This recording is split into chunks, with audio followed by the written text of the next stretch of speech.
2024 का ओलंपिक्स खत्म हो चुका है और शायद से ये ओलंपिक्स आज तक का सबसे कंट्रोवर्शियल ओलंपिक्स रहा है। ओपनिंग सेरेमनी के ऑर्गेनाइजर्स ने ओलंपिक में ऐसा क्या परफॉर्म कर दिया कि पूरी क्रिश्चियन कम्युनिटी भड़क उठी। ओलंपिक ऑर्गेनाइजर्स को जान से मारने तक की धमकियां आने लगी। मामला इतना सीरियस हो गया था कि ओलंपिक ने अपने यूट्यूब चैनल से ओपनिंग सेरेमनी का वीडियो ही डिलीट कर दिया। और ओलंपिक को हर 4 साल में एक बार कराने का सिलसिला कब और कैसे शुरू हुआ। इंडियन रेसलर विनेश फोगाट को जस्ट फाइनल मैच से पहले सिर्फ 100 ग्राम की वजह से आखिर क्यों डिस्क्वालीफाई कर दिया गया। अमेरिका और चाइना जैसे देश ओलंपिक्स में 40 गोल्ड मेडल ला रहे हैं, वहीं इंडिया ओलंपिक्स 2024 में एक भी गोल्ड मेडल हासिल नहीं कर पाया। जहां टोटल में अमेरिका ने 126 मेडल्स जीते, चाइना ने 91 मेडल्स जीता, वहीं इंडिया ने मात्र 6 मेडल्स जीते। तो आखिर एक 1.4 बिलियन पॉपुलेशन वाले देश में इतना पुअर परफॉर्मेंस कैसे। 2036 तक इंडिया ओलंपिक्स को होस्ट करने की सोच रहा है, लेकिन ओलंपिक्स जैसे इतने बड़े इवेंट को होस्ट करने में देश का फायदा नहीं बल्कि उल्टा नुकसान ही होता है। आखिर क्यों ओलंपिक्स को होस्ट करना किसी भी देश के लिए एक फाइनेंशियल बर्डन है, ये सब जानेंगे आज के इस वीडियो में। इसको सबसे पहली बार साल 776 BC में करवाया गया था ग्रीस के एक ओलंपिया नाम के शहर में। उस टाइम पे ओलंपिक्स में इतने सारे स्पोर्ट्स नहीं थे जितने के आज है। कुछ ही कल्चरल स्पोर्ट्स थे जैसे कि म्यूजिक, सिंगिंग, पोइट्री और थिएटर। एंशिएंट टाइम्स में ओलंपिक गेम्स को दुनिया को साथ लाने या यूनिटी को रिप्रेजेंट करने के लिए नहीं ऑर्गेनाइज करवाया जाता था, बल्कि एक पेगन गॉड जीएस के ऑनर में करवाया जाता था। और ओलंपिया में वहाँ के लोग ओलंपिक्स को हर 4 साल में एक बार ऑर्गेनाइज करवाते थे। साल 776 BC से लेकर 392 AD तक ये खेल कंटिन्यू रहता है और फिर 393 AD में आकर रोमन एम्परर थियोडोशियस ओलंपिक गेम्स को बैन कर देते हैं कुछ रिलीजियस कारणों की वजह से। मॉडर्न एरा में आने के बाद ओलंपिक गेम्स को रिवाइव करने की मल्टीपल कोशिशें की जाती है।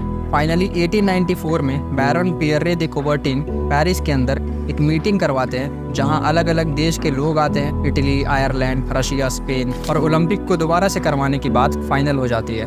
साल 1896 में एथेंस के अंदर मॉडर्न एरा का सबसे पहला ओलंपिक करवाया जाता है। याद रखिएगा, इस पॉइंट ऑफ टाइम तक ओलंपिक्स में वुमेन्स को पार्टिसिपेट करना अलाउड नहीं था। 4 साल बाद 1900 में पेरिस सेकंड ओलंपिक गेम्स को होस्ट करता है और यही वो ओलंपिक्स था जिसमें पहली बार वुमेन्स को पार्टिसिपेट करने दिया गया था। 1900 के ओलंपिक्स में टोटल 997 एथलीट्स थे, जिसमें से मात्र 22 वुमेन्स थी। लेटर ऑन 1964 के टोक्यो गेम्स में टोटल एथलीट्स में से 13% एथलीट्स वुमेन्स थी। बाद में ये नंबर बढ़कर टोक्यो ओलंपिक गेम्स 2022 में 13% से सीधा 48.7% तक पहुंच गया था। और अभी जो ओलंपिक्स हुआ है 2024 में, इसमें टोटल एथलीट्स थे 10,500, जिसमें से 5,225 एथलीट्स वुमेन्स थी। इस पॉइंट ऑफ टाइम तक मेन और वुमेन का ऑलमोस्ट इक्वल पार्टिसिपेशन देखने को मिला है। ओलंपिक्स 2024 शायद से आज तक का सबसे ज़्यादा कंट्रोवर्शियल ओलंपिक्स रहा है। कंट्रोवर्सीज ओपनिंग सेरेमनी से ही शुरू हो गई थी, जब कुछ ड्रैग क्वींस और ट्रांसजेंडर्स को बुलाकर एक बहुत ही वाहियात परफॉर्मेंस किया गया था। ये परफॉर्मेंस इतना घटिया और गिरा हुआ था कि बच्चों के साथ साथ अडल्ट्स के लिए भी इनएप्रोप्रिएट था। इवन कुछ लोगों की तो प्राइवेट पार्ट्स तक विजिबल थे।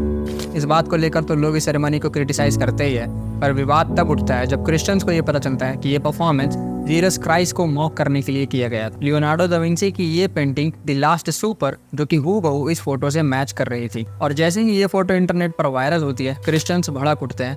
जो इस ओपनिंग सेरेमनी का ऑर्गेनाइजर्स है, उसे जान से मारने तक की धमकियां आने लग जाती है। बैकलैश इतना स्ट्रॉन्ग होता है कि रशिया फ्रेंच सिटीजन्स को पॉलिटिकल असाइलम ऑफर करता है यूएन के लोगों को, जो इस ओपनिंग सेरेमनी को देखने के बाद साइकोलॉजिकली सफ़र कर रहे हैं। चाइना अपने देश में ओपनिंग सेरेमनी की इस वाहियात सेगमेंट को ही बैन कर देता है। लेकिन ओपनिंग सेरेमनी के ऑर्गेनाइजर्स इस बात से बिल्कुल इनकार करते हैं कि उन लोगों ने द लास्ट सुपर पेंटिंग को मॉक करने के लिए परफॉर्मेंस किया था। उनका कहना यह है कि ये परफॉर्मेंस इंस्पायर्ड है जैप वैन बिजलर्ट की पेंटिंग ले फेस्टिन डेस से, जो कि एंशिएंट ग्रीस का एक कल्चरल इवेंट को रिप्रेजेंट कर रहा है। क्योंकि ओलंपिक्स भी ग्रीस में ही शुरू हुआ था और एंशिएंट टाइम से चला आ रहा है। लेकिन इस बात को मानना थोड़ा मुश्किल है, क्योंकि सेरेमनी में एक और ऐसी परफॉर्मेंस हुई थी जो क्रिश्चियंस के रिलीजियस स्क्रिप्चर से मैच कर रही थी। जेक शील्ड लिखते हैं, What does the death riding a pale horse represents? Something like this is also written in the Christian scriptures, that behold a pale horse, and his name that sat upon him was death, and hell followed with him. उसके बाद एक user लिखता है कि शायद Olympic organisers इसके आगे के वर्सेस पढ़ना भूल गए। Now I saw heaven opened, and behold a white horse, and he who sat him was called faithful and true, and in righteousness he judges and make war. 12 his eyes were like a flame. Olympics 2024 में Russia को ban कर दिया गया है because of Russia Ukraine war, क्योंकि Russia Ukraine को invade करने की कोशिश कर रहा है। और रशिया के साथ साथ बेलारूस को भी बैन कर दिया गया है सिर्फ इसलिए क्योंकि बेलारूस यूक्रेन के खिलाफ रशिया को बैक सपोर्ट देता है। लेकिन IOC इंटरनेशनल ओलंपिक कमेटी ने कहा है कि किसी भी एथलीट को सिर्फ उसके पासपोर्ट की वजह से, उसकी नेशनैलिटी की वजह से ओलंपिक में कम्पीट करने से नहीं रोकना चाहिए।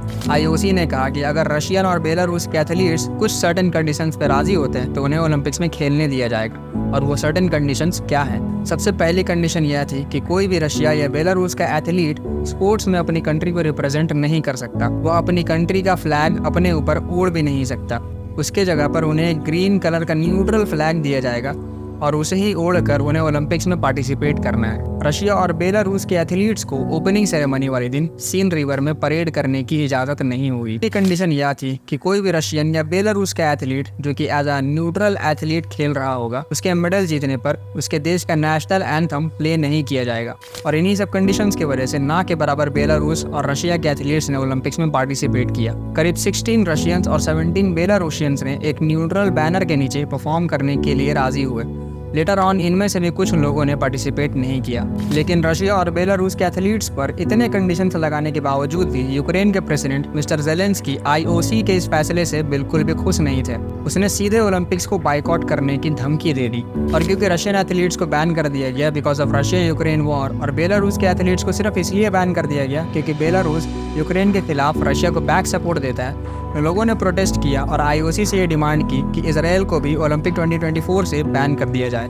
क्योंकि इजराइल आज जो गाजा के अंदर वहाँ के इनोसेंट सिविलियंस और बच्चों के साथ कर रहा है, इससे ज़्यादा खौफनाक और क्या ही हो सकता है। 7 अक्टूबर से लेकर अभी तक 38,000 इनोसेंट सिविलियंस को मारा जा चुका है, जिसमें से 15,000 तो सिर्फ बच्चे थे। अभी हाल ही में एक वीडियो सामने आया जहाँ इजरायली मिलिट्री पैलेस्टीनियन हॉस्टेजेस का रेप कर रहे थे।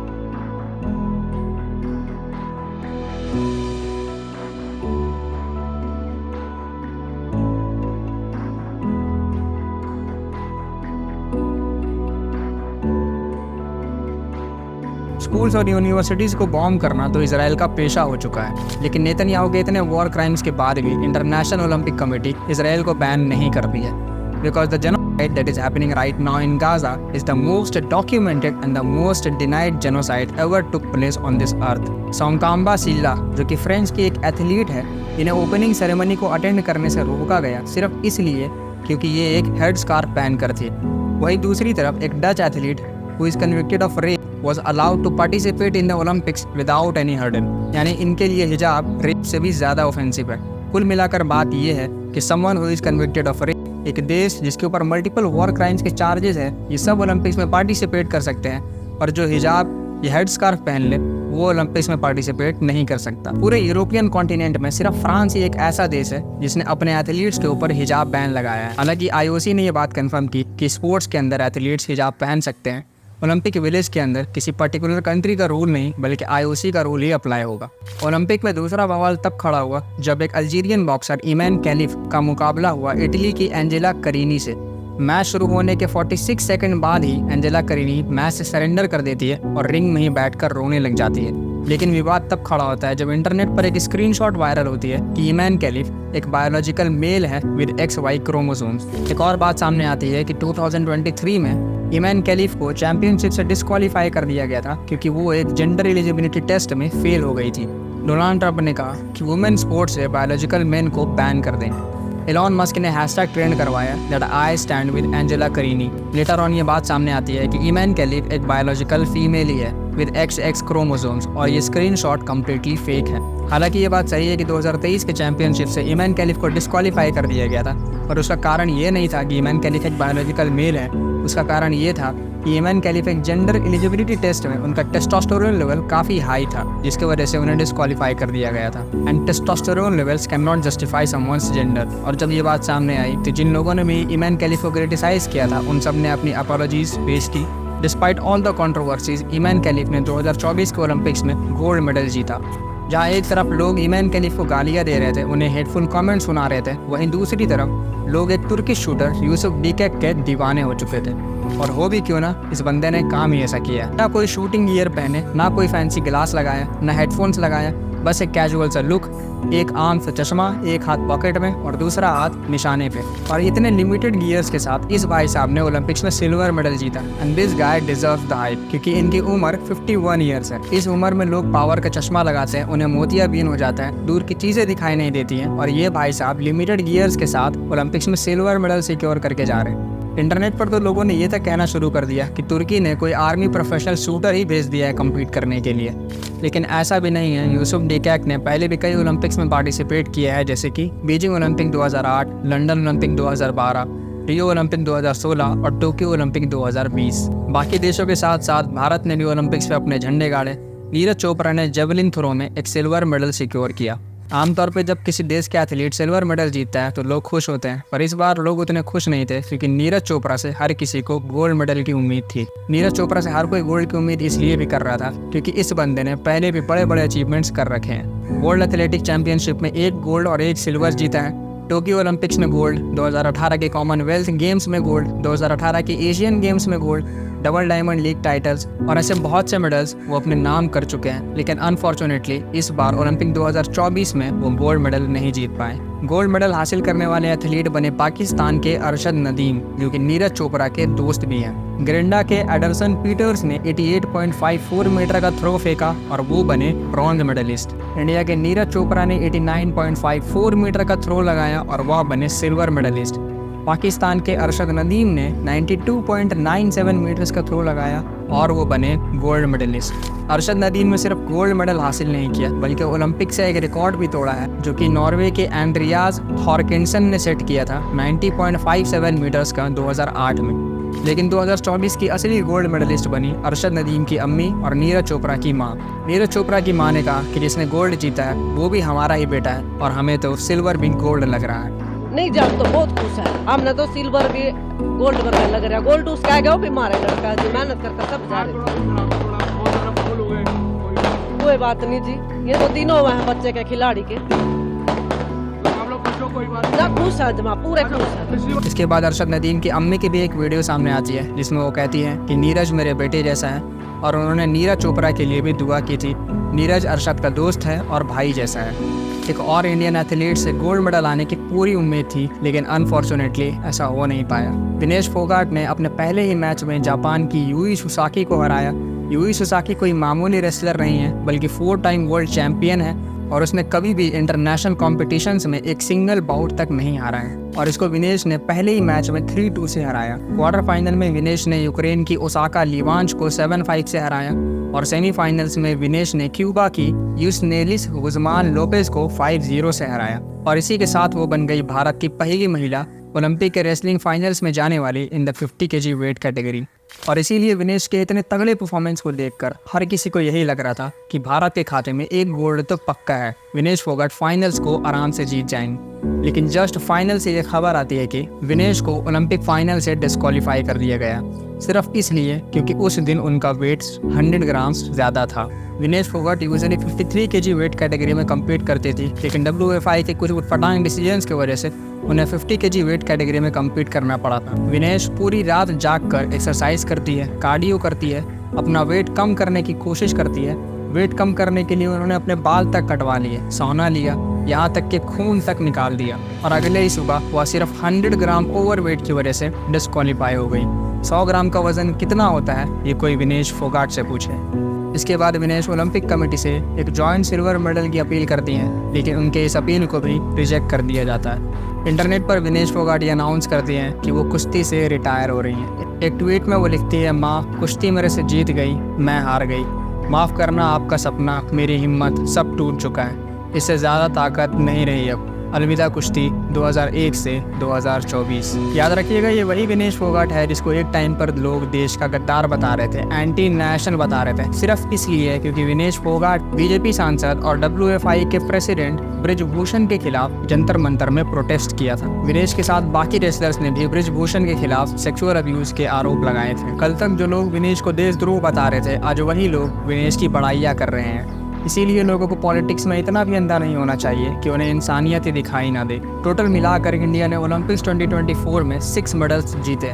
नीरज चोपड़ा एथलेटिक्स में एक silver medal, Aman Sehrawat wrestling में एक bronze medal, Indian hockey team ने एक bronze medal, Swapnil Kusale shooting में एक bronze medal, Sarabjot Singh shooting में एक bronze medal, Manu Bhaker shooting में एक ब्रॉन्ज मेडल। पर सवाल ये कि 1.4 बिलियन पॉपुलेशन वाले देश भारत में सिर्फ 6 मेडल्स लाया, जिसमें से एक भी गोल्ड नहीं। वहीं दूसरी तरफ अमेरिका और चाइना जैसी कंट्रीज 40-40 गोल्ड मेडल ला रहे हैं। ओलंपिक 2024 में अमेरिका ने टोटल 126 मेडल्स अचीव किया, जिसमें से 40 तो सिर्फ गोल्ड थे। दूसरी तरफ चाइना ने 91 मेडल्स अचीव किया, जिसमें से 40 गोल्ड थे। और ऐसे ही सिमिलर आबादी रखने वाला हमारा देश भारत सिर्फ 6 मेडल्स ही ला पाया। Japan 45 medals, Australia 53 medals, France 64 medals. India से छोटी छोटी कंट्रीज भी मेडल टैली में टॉप 10 में रैंक करती है, और वहीं इंडिया की रैंक है 71, विच इज़ सो लो। और रैंक एग्जिस्ट करती है 84 तक ही, उसके बाद सब जीरो है। तो आखिर क्या है कारण इंडिया का ओलंपिक्स में इतने पुअर परफॉर्मेंस का, आइए समझते हैं। मेरी नज़र में सबसे पहला कारण है lack of sporting culture in India.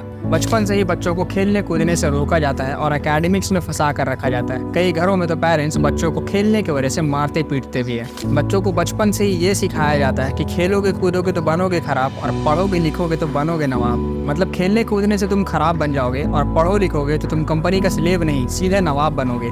दूसरा कारण है लैक ऑफ स्पोर्ट्स इंफ्रास्ट्रक्चर। पूरे 4 साल तक एथलीट्स की ट्रेनिंग कैसे चल रही है, इससे किसी को कोई मतलब नहीं होता है, लेकिन ओलंपिक्स में एथलीट्स का परफॉर्मेंस को जज करने के लिए पॉलिटिशियंस सबसे आगे होते हैं। मेरी राय में तीसरा और सबसे बड़ा कारण ये है कि इंडियन स्पोर्ट्स में स्पोर्ट्स कम है और पॉलिटिक्स ज़्यादा है। ये वोंट बिलीव, इंडिया में 47% स्पोर्ट फेडरेशन के प्रेसिडेंट्स पॉलिटिशियंस हैं। टोटल 32 ओलंपिक स्पोर्ट फेडरेशंस में से 15 स्पोर्ट्स के प्रेसिडेंट पॉलिटिशियंस ही हैं। क्यों भाई, पॉलिटिशियंस का स्पोर्ट्स में क्या काम है? एक्वेटिक स्पोर्ट फेडरेशन के president Digambar V Kamat, archery sport federation के president Tarlochan Singh, badminton sport federation के president Hemant Biswa Sarma, softball sport federation के president Rana Gurmeet Singh Sodhi, basketball sport federation के प्रेसिडेंट गोविंद राज, साइकिलिंग के प्रेसिडेंट परमिंदर सिंह ढिंडसा, फुटबॉल के प्रेसिडेंट प्रफुल्ल मनोहर पटेल, जूडो के प्रेसिडेंट प्रताप सिंह बाजवा, कराटे के प्रेसिडेंट आर थियागराजन, शूटिंग के president Raninder Singh, table tennis के president Dushyant Chautala, weight lifting के प्रेसिडेंट वीरेंद्र प्रसाद बैशिया।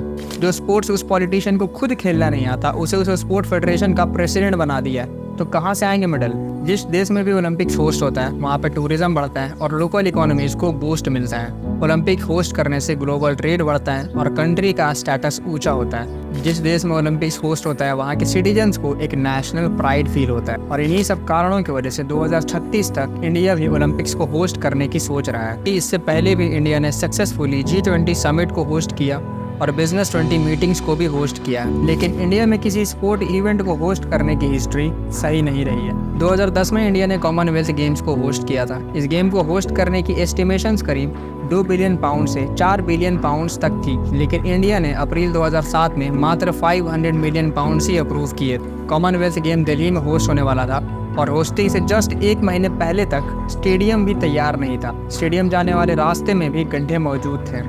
इस गेम को होस्ट होने के सिर्फ 1 साल बाद ही 2011 में कॉमनवेल्थ गेम्स ऑर्गेनाइजेशन कमेटी के चेयरमैन सुरेश कलमारी को अरेस्ट कर लिया गया था फाइनेंशियल माल प्रैक्टिस और करप्शन के जुर्म में। इंडिया के साथ साथ और भी कंट्रीज जैसे इंडोनेशिया, मेक्सिको, तुर्की और पोलैंड ने भी 2036 में ओलंपिक को होस्ट करने की इच्छा जताई है। इसीलिए ये बात देखने वाली होगी कि इंडिया 2036 तक ओलंपिक्स को होस्ट कर पाता है या नहीं। जहाँ एक तरफ ओलंपिक्स को होस्ट करने में कई इकोनॉमिक फायदे हैं, वहीं दूसरी तरफ किसी भी देश के लिए ओलंपिक्स को होस्ट करना एक बेवकूफ़ी से कम नहीं है। 1960 से लेकर आज तक एक भी ऐसा ओलंपिक नहीं हुआ है जो किसी देश की एस्टिमेटेड बजट के अंदर आया हो। इस चार्ट को देखिए, बार्सिलोना 1992 एस्टिमेटेड बजट है 2 बिलियन से 4 बिलियन डॉलर के बीच का, पर एक्चुअल कॉस्ट आया है 11 बिलियन डॉलर्स का।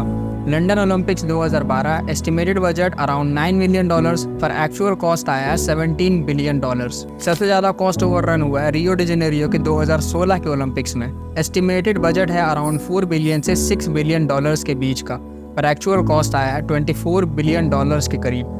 उसी के साथ मैं इस वीडियो को पूरा करता हूं। अगर ये वीडियो पसंद आया है तो लाइक करें, अपने दोस्तों के साथ शेयर करें और इस चैनल को सब्सक्राइब कर लें, क्योंकि मैं ऐसे ही वीडियोस लाता रहूँगा।